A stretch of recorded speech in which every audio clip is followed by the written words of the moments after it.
Hello guys welcome back to a new video. आजकेर এই ভিডিওটা হচ্ছে এমএইচ এর এন্ট্রান্স এক্সাম রিলেটেড।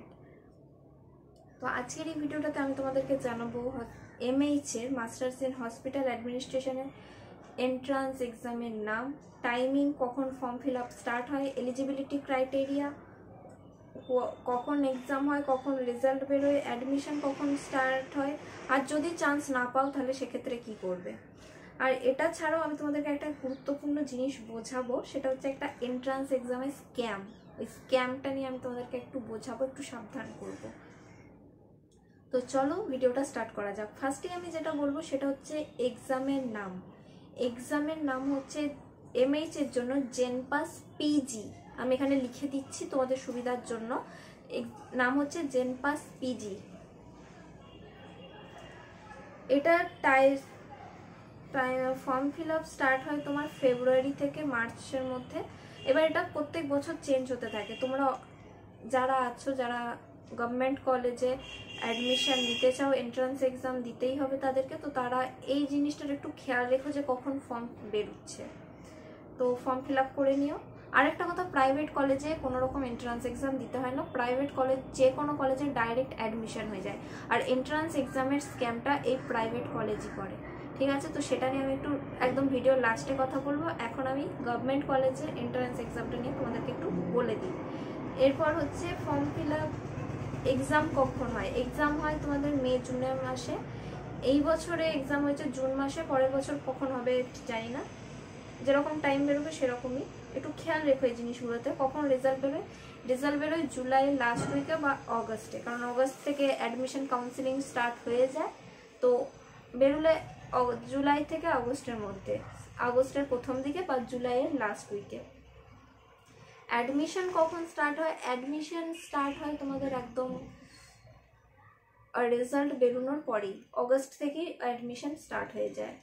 যদি চান্স না পাও, চান্স পাওয়া খুব কঠিন, ঠিক আছে, তাও চেষ্টা করতে পারো, চান্স পেতেই পারো, সেরকম নয় যে চান্স পাবে না, চান্স পেতে পারো, বাট চান্স পাওয়া একটু কঠিন। তো যদি চান্স না পাও সেক্ষেত্রে প্রাইভেট কলেজই দেখো।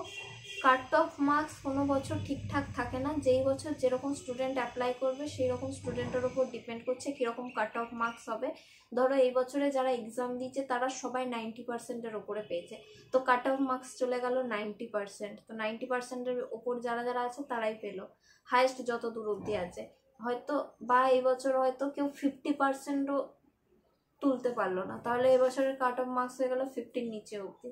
তো এরকম ডিপেন্ড করে যে কীরকম স্টুডেন্ট দিচ্ছে, আর সেই স্টুডেন্টদের মার্কসের উপর ডিপেন্ড করে যে কাট অফ কত হবে।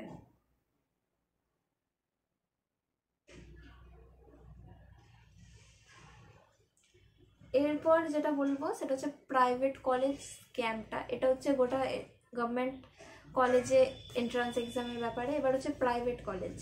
প্রাইভেট কলেজে কোনো রকম এন্ট্রান্স এক্সাম হয় না, কোনো প্রাইভেট কলেজে হয় না, যে কোনো প্রাইভেট কলেজ হয় না। এটা এমবিএ নয়, এটা হচ্ছে এমএইচএ। এখানে কোনো রকম প্রাইভেট কলেজে ডাইরেক্ট এন্ট্রান্স এক্সামের মাধ্যমে হয় না, ডাইরেক্ট অ্যাডমিশন হয় সব জায়গায়। যেখানে বলে এন্ট্রান্স এক্সাম দিতে হবে সেগুলোতে পুরোপুরি স্ক্যাম করে। এবার আমি বলি কেন। আমার একটা সাবস্ক্রাইবারের সাথে কথা হচ্ছিল, ঠিক আছে, ওর মাধ্যমেই আমি জানতে পারলাম। তো ও বললো যে ও একটা প্রাইভেট কলেজে অ্যাডমিশন নিয়েছে, সেখানে বলছে যে এন্ট্রান্স এক্সাম দিতে হবে। তো আমি বললাম ঠিক আছে, এন্ট্রান্স এক্সাম দিয়ে ওটা কোয়ালিটি মেনটেন করার জন্য।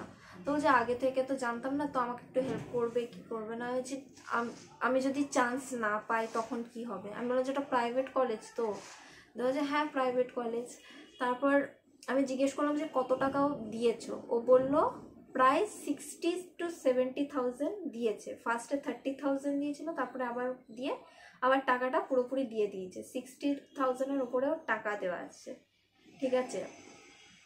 দিয়ে এখন ওকে আমি বলেছি যখন অ্যাডমিশনের টাইম এসেছিল তখন কি তোমাকে বলেছিল যে এন্ট্রান্স এক্সাম নেবে বা এরকম কিছু? বলছে না যে হ্যাঁ বলেছিল যে একটা এন্ট্রান্স এক্সাম হবে, তো একটা এন্ট্রান্স এক্সাম দিতে হবে, ব্যাস এইটুকুই।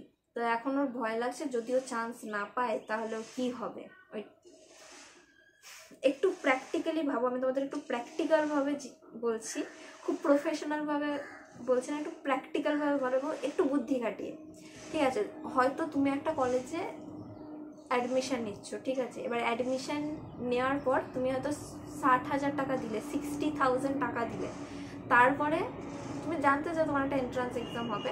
তো এন্ট্রান্স এক্সামটাতে তুমি যদি না পাও, যদি ফেল করো, একটা অ্যাটেন্ডই করলে না ধরো, তাহলে হয়তো তোমাকে যদি বলে যে কলেজ থেকে তোমাকে অ্যাডমিশন হবে না, তুমি কি ছেড়ে দেবে? আমি তোমাদের ব্যাপারে জানি না, বাট আমি কিন্তু ঝগড়া লাগিয়ে দেবো। কারণ যদি আমার এরকম কোনো ব্যাপার থাকে চান্স পাওয়া না পাওয়ার, তাহলে আমি এখানে অ্যাডমিশন নেবো কেন? আমাকে বলবে না কেন? কোনো প্রাইভেট কলেজ এরকম করে না, ঠিক আছে? যে কোনো, তুমি যদি বলে যে এন্ট্রান্স এক্সাম একটা দিতে হবে, তুমি বলো যে এন্ট্রান্স এক্সাম দেবো না, তাতেও ওরা অ্যাডমিশন নিয়ে নেবে। শুধুমাত্র একটা এন্ট্রান্স এক্সামের নাম করে, ওরা নিজেদের মতো একটা এন্ট্রান্স এক্সাম নেয়, তুমি যদি জিরো পাও তাও তোমাকে অ্যাডমিশন নিয়ে নেবে, শুধুমাত্র একটা কোয়ালিটি মেনটেন করার জন্য, যে হ্যাঁ আমাদের কলেজে এন্ট্রান্স এক্সাম দিয়ে অ্যাডমিশন হয়, সেটাই। মানে তুমি ভাবো, আমি যদি 60,000 টাকা দিলাম, 60,000 টাকা দিয়ে আমি একটা এন্ট্রান্স এক্সাম দিতে হবে, তো সেটাতে যদি আমি না পাই, তাহলে আমার চান্স, আমি আর কলেজে অ্যাডমিশন হতে পারবো না। লাইক, তাহলে আমি 60,000 টাকা দিলাম কি জন্য? শুধুমাত্র একটা এক্সামের জন্য, একটা এক্সামের ফিস দিলাম আমি 60,000 টাকা।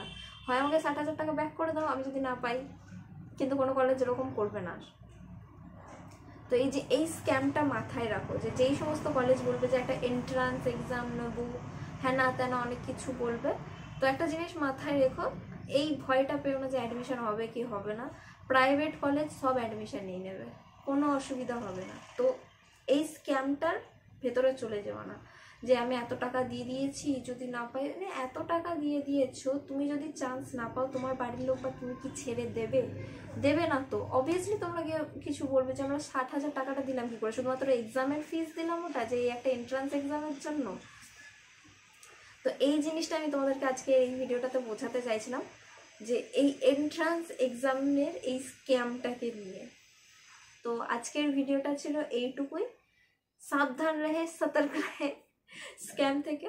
তো আজকের ভিডিওটা এইটুকুই। যদি তোমাদের কোনো প্রশ্ন থাকে অবশ্যই আমাকে কমেন্ট করে জানাতে পারো, আর আমার চ্যানেলটাকে লাইক, শেয়ার এবং সাবস্ক্রাইব করে দিও। টাটা গাইস, দেখা হচ্ছে পরের ভিডিওতে। টাটা।